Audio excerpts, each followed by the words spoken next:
Buongiorno e benvenuti a tutti o bentornati qui sul mio canale a Paris in Cucina. Dal titolo che avete visto, oggi farò la matriciana. Penso che sia il piatto più conosciuto della cucina romana insieme alla carbonara e tra parentesi è anche quello più facile. Lo vedrete dalla ricetta perché qui avremo veramente tanto aiuto rispetto agli altri due piatti che vi ho presentato come la cacio e pepe o la gricia, dove avevamo bisogno dell'acqua di cottura per poter mantecare bene la pasta. Qui avremo l'aiuto del pomodoro, quindi sarà molto più semplice poterla ammantecare. Comunque, vediamo adesso la ricetta e poi ne riparliamo alla fine del video.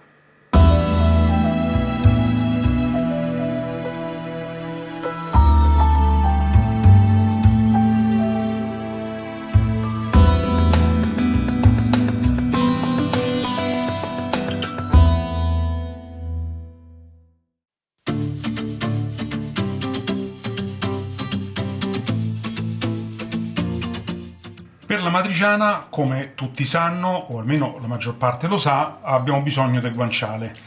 Premetto che per la matriciana, almeno per quello che riguarda la ricetta tradizionale romana e amatriciana, è fondamentale che ci sia il guanciale. È chiaro che, visto che non si può trovare in tutte le parti d'Italia, diciamo che in seconda battuta si utilizza la pancetta. Però mi raccomando, la pancetta deve essere sale e pepe come questo, non deve essere né quella affumicata né tantomeno quella piccante, cioè quella al peperoncino, perché altrimenti altererebbe il sapore e non sarebbe più una matriciana vera e propria. Quindi questo è il nostro guanciale, come vedete ha una parte importante di grasso con una parte piccola magra. Noi adesso andiamo a tagliare a fette piuttosto spesse e poi lo togliamo a listarelle. Chiaramente nel tagliarlo lo puliremo, cioè gli toglieremo chiaramente la parte della cotenna e se ci sono delle parti gialle del grasso, che in quel caso chiaramente non è buono.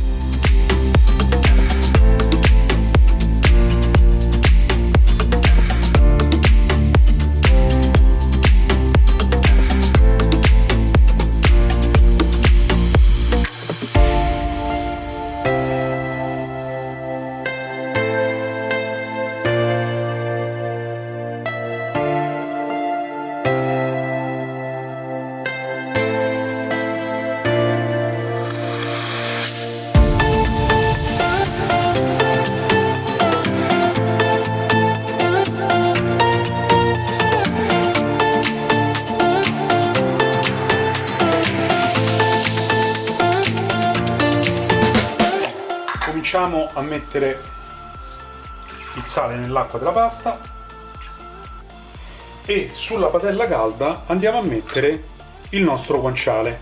Mi raccomando, solo il guanciale, non ci va messo nessun altro grasso, né burro né olio, niente, perché poi, come abbiamo visto anche per la gricia, che è la matriciana in bianco, faremo sudare appunto il guanciale in maniera tale che tirerà fuori naturalmente il suo condimento, ovvero il suo grasso. Poi dopo lo toglieremo quando sarà bello croccante, perché poi lo metteremo in seguito.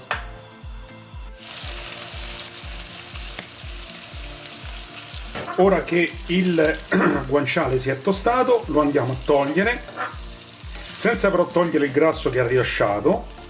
Eccolo qui, vedete? Questo è il grasso che ha rilasciato il guanciale, che ci servirà adesso da condimento insieme al pomodoro. Quindi aggiungeremo adesso il nostro pomodoro.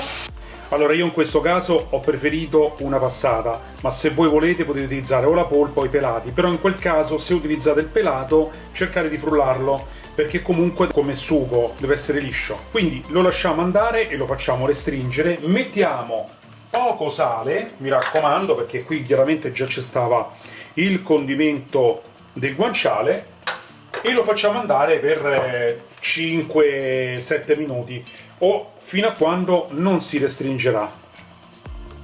L'acqua è pronta, buttiamo la pasta. La pasta è pronta, andiamo a scolarla e a metterla nel nostro sugo.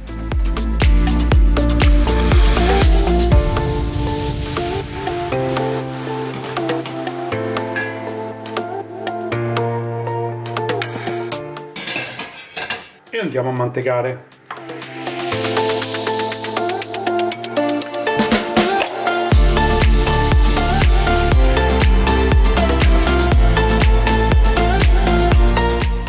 nostro guanciale croccante, il nostro pecorino grattato, chiaramente pecorino romano DOP, e infine una piccola macinata di pepe. Buon appetito!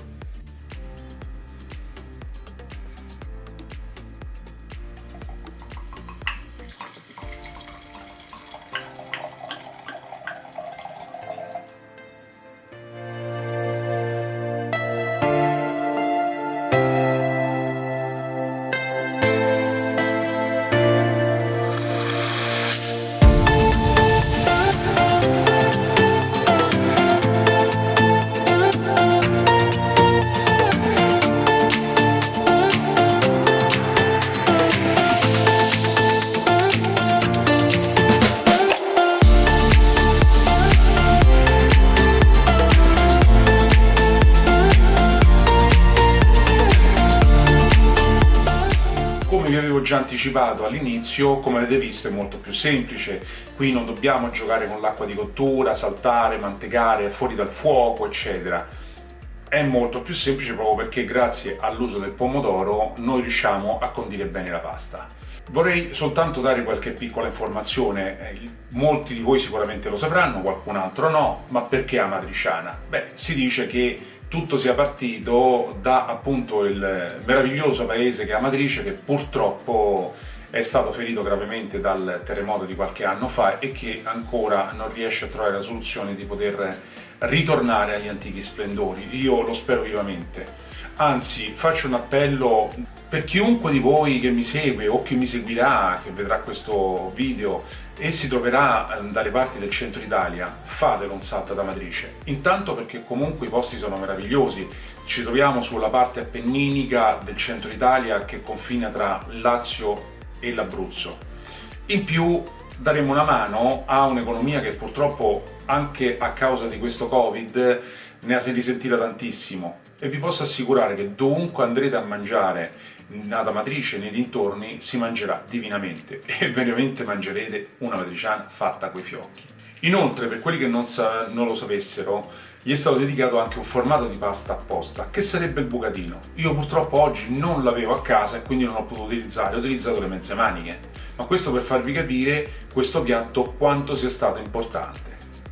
Bene, io non voglio annoiarvi oltre, noi ci vediamo alla prossima ricetta e vi auguro un buon appetito!